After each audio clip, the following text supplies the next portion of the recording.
Hello hello hello hello guys. तो guys आज की क्लास में मैं बात करने वाला हूँ पहले लिख तो देता हूँ सही। तो गाइस आज की क्लास में हम बात करने वाले हैं हमारे 12th चैप्टर की, साइंस के 12th चैप्टर की। पहले माइक ठीक है, हाँ ठीक है। साइंस का 12th चैप्टर है magnetic magnetic effect magnetic effect of electric magnetic effect of electric current. यानी कि इलेक्ट्रिक करंट के बारे में हमने पिछली जो क्लास है या फिर पिछला जो चैप्टर है उसमें हमने चर्चा कर ली थी। पिछले चैप्टर में हमने इलेक्ट्रिक करंट के बारे में पूरा पढ़ लिया था, इलेक्ट्रिसिटी के बारे में पढ़ लिया था। हालांकि कुछ पोर्शन अभी बाकी है तो हम उसकी बात कर लेंगे। सबसे पहले मैं इंक फिल कर लेता हूं गाइस प्लीज।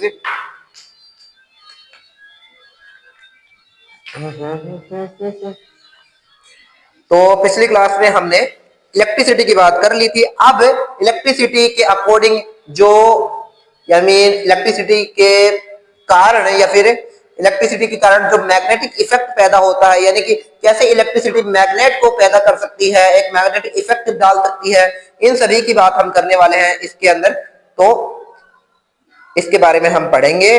जस्ट एक बार मैं मार्कर को फिल कर लेता हूं। ओके ओके गाइस, तो इसे मैं यहाँ पर रख देता हूं एंड इसे ओके ठीक है कैमरामैन भाई साहब, ठीक है ओके ठीक है। तो अभी हम बात करने वाले हैं magnetic effect of electric current, यानी कि इलेक्ट्रिक इफेक्ट के कारण मैग्नेटिक इफेक्ट कैसे पैदा होता है उसकी हम बात करने वाले हैं। ठीक है, तो चलिए बात करते हैं। सबसे पहले मैं थ्योरी लिखा देता हूं। तो थ्योरी है हमारी magnetic effect of electric current. Magnetic effect of electric current.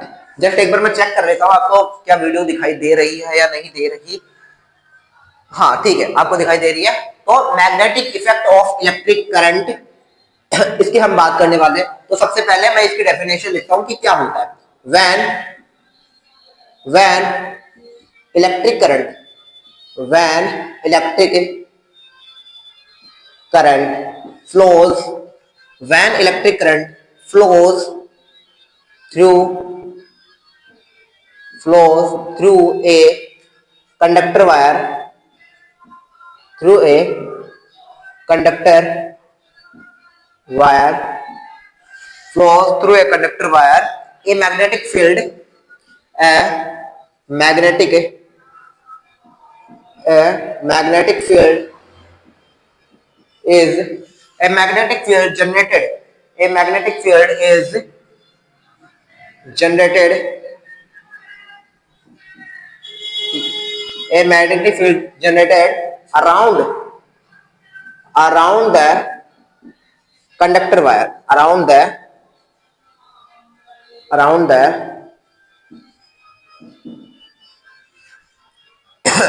around the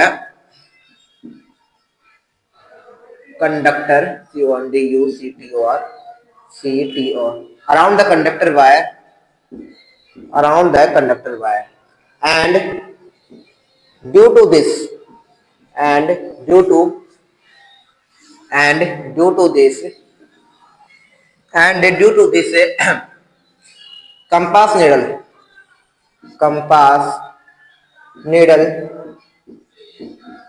placed and due to this the magnetic needle या फिर compass needle placed near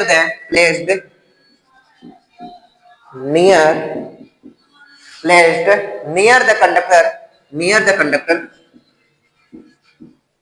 conductor gets deflected। पहले तो थ्योरी है काफी लंबी चौड़ी, अब उसको समझते हैं। ठीक है, व्हेन इलेक्ट्रिक करंट यानी कि जब electric current flow through a conductor wire, यानी कि जब इलेक्ट्रिक करंट, मैं एक डायग्राम बनाता हूं ठीक है, और ये हमारा छोटा सा बल्ब है, बल्ब जी, और हम यहाँ पे लगा रहे हैं बैटरी। ओके, तो ये हमने लगा दी बैटरी। सर जी कुंजी लगा दो, कुंजी भी लगा देते हैं भाई साहब। ये सर जी हमने कुंजी लगा दी और ये हमने सर्किट चालू कर दिया। चालू करने के बाद होगा क्या सर, यहाँ से करंट फ्लो होगी। हाँ सर हमें पता है यहाँ से करंट फ्लो होगी। हमें पता है सर, बताने की आवश्यकता नहीं है, ठीक है। यहां से करंट फ्लो हो रही है, ठीक है। तो when electric current flows through a conductor wire, जब एक इलेक्ट्रिक करंट फ्लो करती है एक कंडक्टर वायर से, a magnetic field generated around the conductor wire, तो होगा क्या, एक मैग्नेटिक फील्ड पैदा होगा, यानी कि इस मैग्नेट, यानी ये जो तार है, ये जो तार है, इस तार के चारों ओर क्या होगा, एक मैग्नेटिक फील्ड पैदा होगा चारों ओर जैसे कि ये तार है, इसे समझिए, ये तार है, इस तार के चारों ओर, ऐसे नहीं, ये तो एक सर्कल 2D है, 2D में बताया नहीं जा सकता, हमें इसे ध्यान से देखिए, ये तार है, मान लो इसके तार में वायर जो करंट है वो नीचे से जा रही है, तो इसके चारों ओर क्या होगा, चारों ओर इलेक्ट्रिसिटी जनरेट होगी। अब उसकी डायरेक्शन कैसे होगी वो हम आगे चर्चा करेंगे। सबसे पहले आपको ये समझना है कि when electric current flows through a conductor wire, a magnetic field is generated around the conductor wire, यानी कि जैसे ही इलेक्ट्रिसिटी एक कंडक्टर वायर से फ्लो करती है तब उसके चारों ओर एक मैग्नेटिक फील्ड पैदा हो जाता है, ठीक है। एंड ड्यू टू दिस, और इसी के कारण compass needle near the conductor, जो कंपास नीडल है, मान लो हम इसके करीब एक कंपास को नीडल रख देते हैं, needle conductor wire get deflected, तो जो कंपास की सुई है वो डिफ्लेक्ट करना स्टार्ट कर देती है, रीजन क्योंकि उसके चारों ओर एक मैग्नेटिक फील्ड पैदा हो चुका है। तो गाइस आशा करता हूं आपको ये पॉइंट समझ में आया होगा। अब इसकी डायरेक्शन कैसी है, इसकी पूरी चर्चा हम आगे के चैप्टर में करेंगे, फिलहाल आपको इतना सा समझना है कि जैसे ही किसी वायर में इलेक्ट्रिसिटी फ्लो करती है तो उसके चारों ओर एक मैग्नेटिक फील्ड पैदा हो जाता है, और उसी मैग्नेटिक फील्ड के कारण अगर हम उसके करीब एक कंपास की सुई लेकर जाएंगे तो ये डिफ्लेक्ट करने लगती है, रिफ्लेक्ट करने लगती है, तो इसी को हम क्या कहेंगे, magnetic effect of electric current, यानी कि इलेक्ट्रिक करंट के कारण एक मैग्नेटिक इफेक्ट पैदा हो रहा है, ठीक है। यहां तक हमें समझ में आया। अब हम करते हैं इसके आगे की चर्चा, ओके।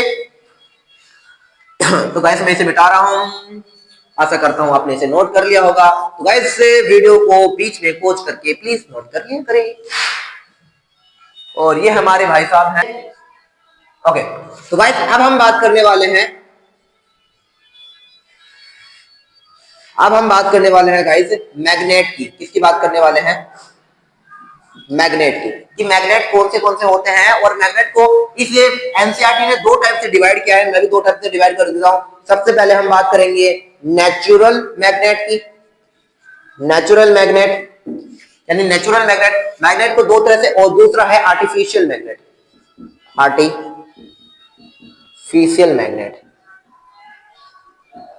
आर्टिफिशियल मैग्नेट यानी कि मैग्नेट दो तरह के होते हैं, एक तो होगा नेचुरल मैग्नेट और दूसरा हम डिवाइड कर लेंगे आर्टिफिशियल मैग्नेट, ओके। अब नेचुरल मैग्नेट क्या होता है इसकी चर्चा करते हैं, ओके। नेचुरल मैग्नेट, ऑब्वियस सी बात है, जो मैग्नेट हमें प्रकृति से प्राप्त हो जाए, नेचुरली प्राप्त हो जाए, यानी उसे बनाने की जरूरत ना हो, उसे हम कहेंगे नेचुरल मैग्नेट। अब ये होता क्या है, चलो बात करते हैं। तो इसकी बात करेंगे मैग्नेटाइट की, इसका याद रखना, मैग्नेटाइट। अच्छा मैग्नेटाइट होता क्या है, ये होता है ऑक्साइड ऑफ Fe, क्या होता है, ऑक्साइड ऑफ Fe, ठीक है। Fe का एक ऑक्साइड होता है, और इसका फॉर्मूला याद रख लेना, मैग्नेटाइट का फॉर्मूला आप याद जरूर रख लेना, एक नंबर में पूछा जा सकता है। इसका फॉर्मूला होता है Fe3O4, ठीक है। और इसे बनाने का पर्पस होता है FeO इंटू Fe2O3, तो Fe 3 हो गए और O4, ये इस तरह से बना होता है, क्योंकि इस तरह से वैलेंसी कंप्लीट नहीं होगी अगर आप ऐसे सोचते हो। अगर इसको हम थोड़ा सा सोचें इन केमिस्ट्री, वैसे तो आपको समझने की जरूरत नहीं है, फिर भी अगर आप सोचें तो Fe के ऑक्सीडेशन नंबर +4 और यहाँ पे ऑक्सीजन की हो जाएगी -3, जो कि पॉसिबल नहीं है, ऐसा नहीं होता। हाँ, यहाँ क्या हो गया, Fe+3 ये हो सकता है, और O की -2, हाँ ये ठीक है, ये गलत है। तो हमें याद रखना होगा कि Fe3O4 कुछ ऐसे बनता है, बाकी आप ना भी याद रखो तो भी इसमें कोई ज्यादा पर्पज नहीं है, ओके।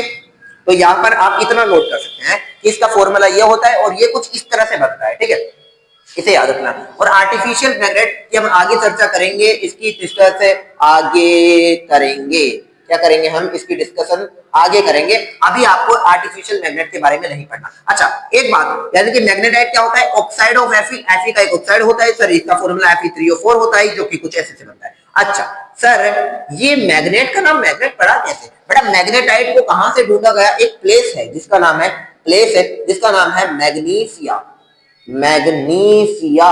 तो बेटा मैग्नीशिया नाम है, एक प्लेस है, उस मैग्नीशिया पर मैग्नेटाइट मिला और उसी के कारण है आज हम मैग्नेट को, चुंबक को, यानी चुंबक है उसको हम किस नाम से जानते हैं? मैग्नेट के नाम से जानते हैं। किस नाम से जानते हैं? मैग्नेट। यानी कि मैग्नीशिया जगह पर मैग्नेटाइट मिलने के कारण हम उसे मैग्नेट कहते हैं। ठीक है, यानी कि मैग्नीशियम में मिला, मैग्नीशियम में मिलने के कारण हमारा नाम पड़ा मैग्नेटाइट और मैग्नेटाइट से हमने कह दिया मैग्नेट। ठीक है, तो यहां से हमारी डिस्कवर हुई मैग्नेट की। अब आगे बात करते हैं कि मैग्नेट की प्रॉपर्टीज, उसके सारे आर्टिफिशियल गुण है। बस मतलब अब हम इस पूरे चैप्टर में मैग्नेट की ही चर्चा करेंगे। मैग्नेट क्या होता है? वैसे आपने पिकाचू वगैरह देखा होगा, उस पिकाचू में मैग्नेटाइट नाम से एक होता था, मैग्नेट्रॉन ऐसा कुछ, इलेक्ट्रॉन, हाँ शायद इलेक्ट्रॉन वो कैप्चर करता था इलेक्ट्रॉन। तो अब हम बात करने वाले हैं when a magnet hangs freely it always remains in the north south direction। चलो अब इसके कुछ पॉइंट्स हैं जो हमें नोट करने हैं। when a magnet hangs freely it hangs freely it always remains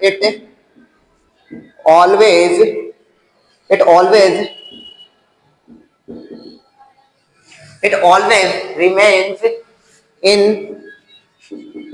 the north south direction. Just एक बार मैं चेक कर लेता हूं कि वीडियो रिकॉर्ड तो हो रही है ना? हाँ ठीक है, ठीक है। अब इसे समझते हैं।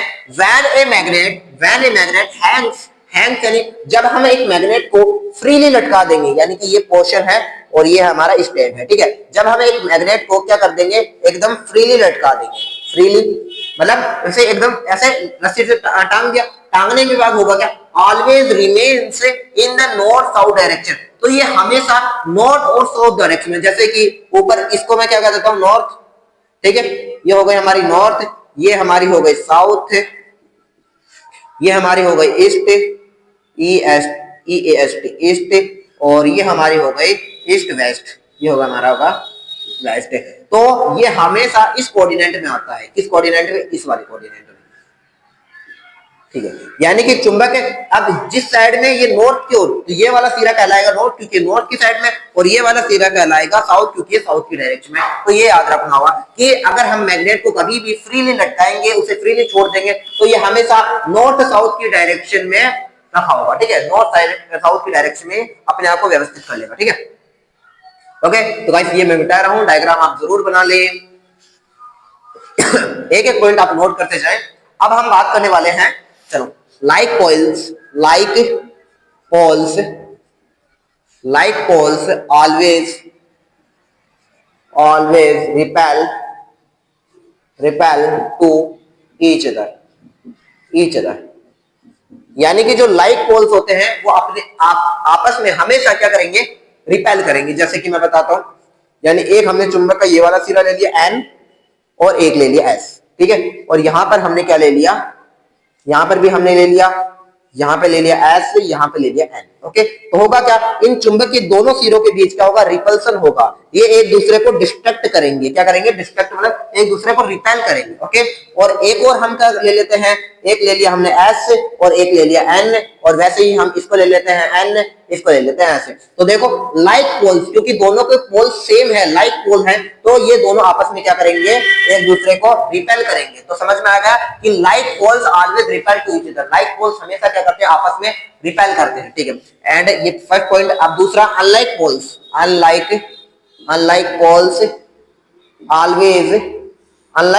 Always attract to each other. यानी कि जो अनलाइक पोल्स हैं वो आपस में हमेशा क्या करेंगे? अट्रैक्ट करेंगे। क्या करेंगे? अट्रैक्ट करेंगे। जैसे कि मैं बता देता हूं, एक हमने ये ले लिया N और एक ले लिया S, ये चुंबक है, और ये हमने ले लिया, क्या ले लिया? N और ये S। तो ये आपस में क्या करेंगे? अट्रैक्ट करेंगे। यानी ये इसकी ओर जाएगा और ये इसकी ओर ये आपस में क्या करेंगे? अट्रैक्शन होगा। यानी इन दोनों के बीच में क्या होगा? इन दोनों के बीच में क्या होगा? रिपल्सन होगा। रिपल्सन। और एक और मैं बना देता हूं, एक एस ले लिया, एक एन ले लिया, और यहाँ पर एक मैंने क्या ले लिया, एस ले लिया, एक एन ले लिया, और तो यहाँ पर इन दोनों के बीच में क्या होगा, इन दोनों के बीच में क्या होगा, अट्रैक्शन होगा। क्या होगा, अट्रैक्शन होगा। तो ये बात याद रखना कि लाइक पोल्स आपस में रिपेल करते हैं और जो अनलाइक पोल्स हैं वो आपस में क्या करते हैं, अट्रैक्ट करते हैं। ये बात आपको याद रखनी है। ओके गाइस, अब हम बात करने वाले हैं एक छोटे से टॉपिक की, कंपास नीडल की। ओके और उसके बाद में हम इस क्लास को एंड करेंगे। अब हम बात करने वाले हैं कंपास नीडल की, और कंपास नीडल की हमें छोटी सी थ्योरी हमें उसे पढ़नी है। तो कंपास नीडल की बात करते हैं। चलो, कंपास नीडल एनसीईआरटी के अंदर दिया गया है, तो हमें इसे पढ़ना होगा। कंपास नीडल की छोटी मोटी हमें ये थ्योरी पढ़नी है, उसके कुछ पॉइंट्स हैं जो हमें पढ़ने होंगे। तो first is compass needle gets deflected when brought near a bar magnet. ठीक है, पहला point, the compass needle the compass needle gets deflected gets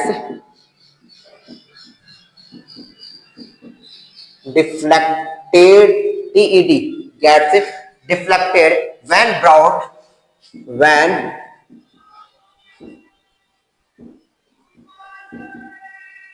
near a bar magnet।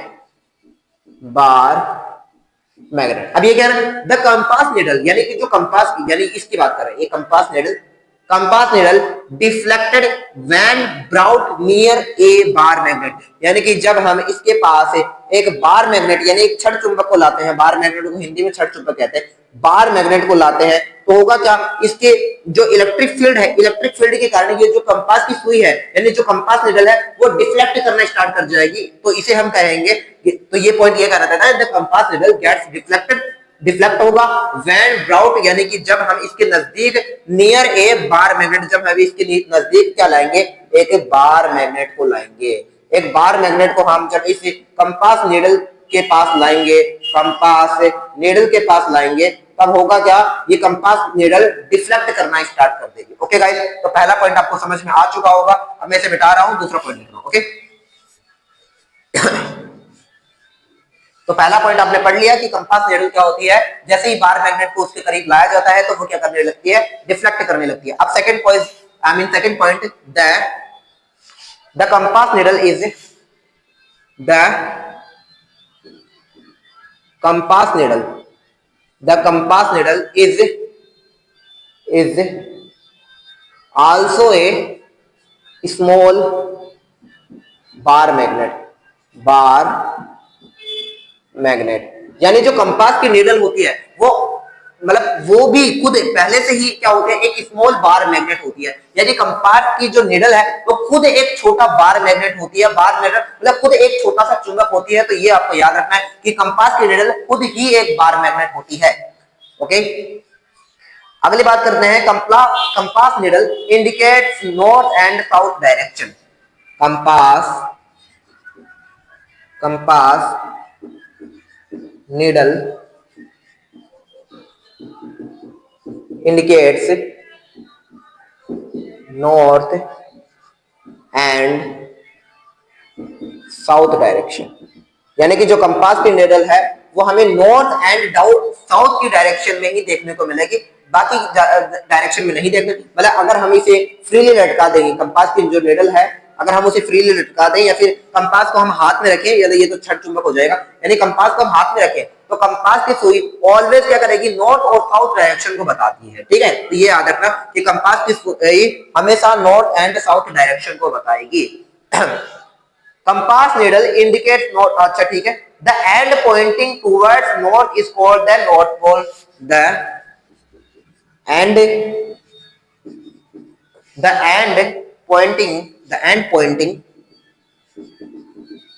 pointing towards the north direction,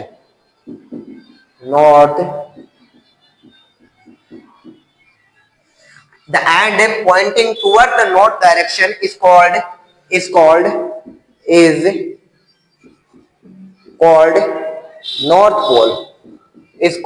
north pole, यानी कि जो and है वो Poynting किसकी ओर point करता है, टुवर्ड्स द नॉर्थ डायरेक्शन, यानी कि वो पोल, यानी कि ये कंपास की सुई है, अगर कंपास की सुई का वो वाला सिरा जो हमें नॉर्थ डायरेक्शन के बारे में बता रहा होता है, नॉर्थ की ओर इंडिकेट कर रहा होता है, उसे हम नॉर्थ पोल कहेंगे। और इसकी सेकंड हमें दूसरा पॉइंट अपोजिट पॉइंट कहें कि द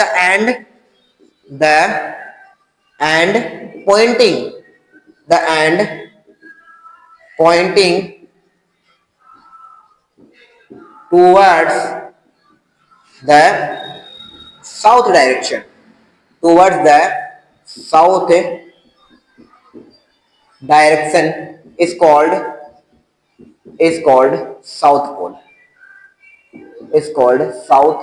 pole, यानी कि कंपास की सुई का वो वाला सिरा जो हमें साउथ की डायरेक्शन की ओर इंडिकेट करता है, हम उसे क्या कहेंगे, साउथ पोल कहेंगे। तो भाई आज की क्लास में हमने मैग्नेट के बारे में जान लिया कि मैग्नेट जो इलेक्ट्रिक करंट है वो किस तरह से मैग्नेटिक फील्ड को पैदा करती है। दूसरी बात हमने मैग्नेट के बारे में जाना, मैग्नेट का दो प्रकार के थे, एक नेचुरल मैग्नेट की बात कर ली, दूसरी हमने बात कर ली आर्टिफिशियल मैग्नेट की। उसके बाद में हमने कुछ मैग्नेट की प्रॉपर्टीज के बारे में जाना कि लाइक पोल्स आपस में क्या करते हैं, रिपेल करते हैं, और जो अनलाइक पोल्स होते हैं वो आपस में क्या करते हैं, अट्रैक्ट करते हैं। अगर आप मैग्नेट को सीधा मतलब हैंग कर देंगे फ्रीली, यानी उसे बिना किसी मतलब मैं कहूं बिना किसी फोर्स के आप उसे एकदम फ्रीली लटका दोगे, तो होगा क्या, उसका वो नॉर्थ और साउथ डायरेक्शन में क्या कर लेगी, अपने आप को व्यवस्थित कर लेगी, अपने आप को अरेंज कर लेंगे, ठीक है, नॉर्थ और साउथ डायरेक्शन में। उसके बाद में हमने कंपास नीडल की बात की। कंपास नीडल की हमने पहले क्या बात की कि कंपास नीडल अगर डिफ्लेक्ट करती है, अगर उसके पास एक बार मैग्नेट को लाया जाता है, यानी कि जब हम बार मैग्नेट को उसके पास लाएंगे तो डिफ्लेक्ट करना लग जाएगी। दूसरी हमने बात कर ले कि जो कंपास नीडल है वो खुद एक छोटा सा बार मैग्नेट होती है, यानी कि खुद ये एक छोटा सा बार मैग्नेट होती है। कंपास की जो नीडल है वो हमेशा साउथ एंड नॉर्थ या फिर नॉर्थ एंड साउथ डायरेक्शन को इंडिकेट करती है। जो सिरा नॉर्थ डायरेक्शन को इंडिकेट करता है हम उसे कहेंगे नॉर्थ पोल, और जो सिरा साउथ डायरेक्शन को इंडिकेट करता है हम उसे कहेंगे साउथ पोल। तो आज की क्लास में हमने यही बात की। तो प्लीज ये फर्स्ट लेक्चर है, इसे ढंग से प्रिपेयर कर लेना और सारी की सारी नोट अच्छी तरह बना लेना। अगले वाले सेकंड लेक्चर में हम बात करने वाले हैं कि मैग्नेटिक फील्ड आखिर किस तरह से होता है, उसकी डायरेक्शन की बात करेंगे, फ्लेमिंग के दाएं हाथ का नियम भी समझेंगे, फ्लेमिंग के राइट हैंड का जो लॉ है वो भी हम पढ़ेंगे, और बाकी हम इस क्लास के अंदर बहुत कुछ पढ़ते रहेंगे। तो सॉरी गाइस, ओके गाइस, तो लगे रहिए और प्रिपरेशन अपनी जारी रखिए, क्योंकि एग्जाम आपकी बहुत नजदीक आ रही है। हो सकता है कि मैंने जैसे कहा था कि हम बायोलॉजी का कोर्स भी देखेंगे, कि बायोलॉजी का कोर्स हम वन शॉट क्लास कर लेंगे, और ये फिजिक्स की क्लास चल रही है। और फिजिक्स की क्लास में आपको बता दूं कि इलेक्ट्रिसिटी का जो पिछला लेक्चर है, इलेक्ट्रिसिटी में मैंने जो आपको 6 लेक्चर दे दिए हैं, 6 लेक्चर में हमारा पावर वाला कुछ कॉन्सेप्ट रह गया है, पावर वाला कॉन्सेप्ट मैं आपको बता दूंगा, लेकिन उससे पहले आप प्लीज इस चैप्टर को साथ में लेके चलिए, क्योंकि इलेक्ट्रिसिटी एंड मैग्नेटिक इफेक्ट ये दोनों एक कंबाइंड चैप्टर है, दोनों को साथ में पढ़ोगे तो अपने आप में एक दूसरे से रिलेटेड है। तो प्लीज साथ में प्रिपरेशन करते रहिए। ओके गाइस, मिलता हूं नेक्स्ट वीडियो में, गुड बाय।